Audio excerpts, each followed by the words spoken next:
When the Dallas Cowboys traded for Amari Cooper last October, initially there were a lot of groans.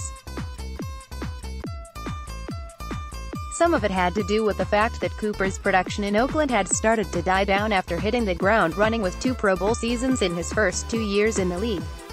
Fans weren't sure exactly what the team was going to get. And then there were others who didn't like the idea of giving up a first-round draft pick for him. Considering how well the Cowboys have been drafting in recent years, it's easy to see why giving up a premium pick was so bothersome.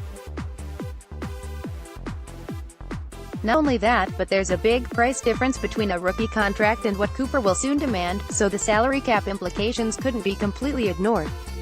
The uncertainty of Cooper's ability was put to rest early as he immediately sparked the Cowboys' offense.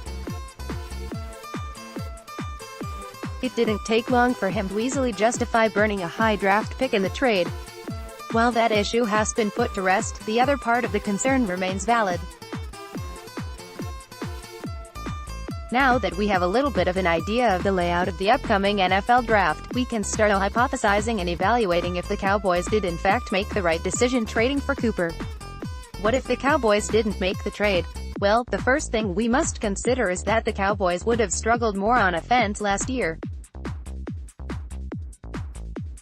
Would they have won 10 games and taken down the division? Probably not, considering it took a 3-touchdown performance by Cooper to get past the Philadelphia Eagles in overtime. His contribution would have been sorely missed. If the Cowboys don't win that game, they'd finish 9-7 just like they did in 2017, and it would be the Eagles taking down the NFC East. You could make a case that Dallas would have struggled even more in other games and would have ended up with a much higher draft pick.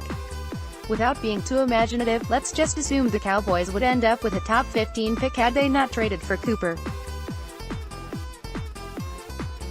It's real easy to justify the Cooper decision when you are only factoring upgrading the wide receiver position as the objective. The team looked ahead at this draft and decided Amari was the best bet. Ole Miss DK.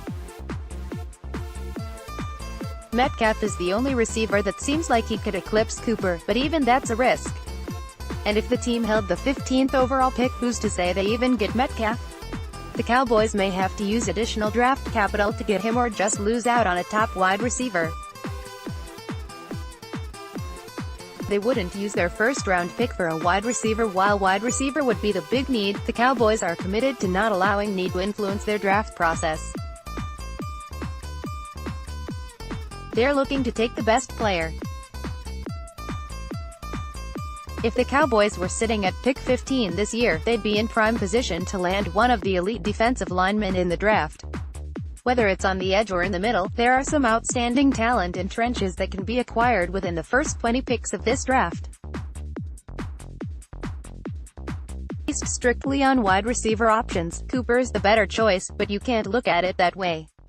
With the team's ability to draft all-pro caliber players in the first round, we have to concede that they probably lost out on a star player at another position of need. A good receiver could still be grabbed in the second round. Not only would Dallas be picking in the middle of the first round, but they'd be picking in the middle of all the rounds. This would set them up nicely to still take a talented receiver on day 2. There are some appealing choices that Cowboys fans would love to have on the roster. Marquise Brown, Hakeem Butler, or N'Keal Harry, just to name a few. Right now with pick 58, one of these top talents might not drop quite that far where they'd stand a great chance to get one if them were picking in the middle of the second. And even if one of them did fall to the Cowboys, could they really afford to spend their top draft resource on a wide receiver after already acquiring Cooper? What about hope for the defense? What would you rather have, Amari pick 58 or a top DL talented WR in the upcoming draft? Maybe Amari still looks like the better choice. After all, draft picks are wildcards, whereas Cooper is a sure thing. But then there's the financial aspect of all this. It's going to cost the Cowboys a lot more money. The Cowboys are trading off 4 years of cap relief for a receiver who is going to command a lot of money.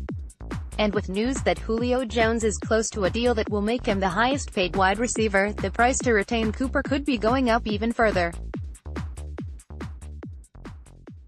When you consider that the team is already going to have to shell out quite a bit of money to keep many of their young stars, these things matter. The Cowboys went from getting out from under Dez Bryant's contract to right back into another high-cost deal for a receiver. Sure, Cooper is young and has a much greater chance of giving the team top-notch production, but it's not going to come cheap.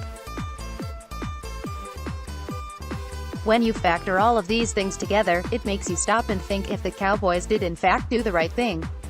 Cooper's awesome. He's already gave Cowboys fans something to cheer about for many weeks last season and helped the team play bonus football.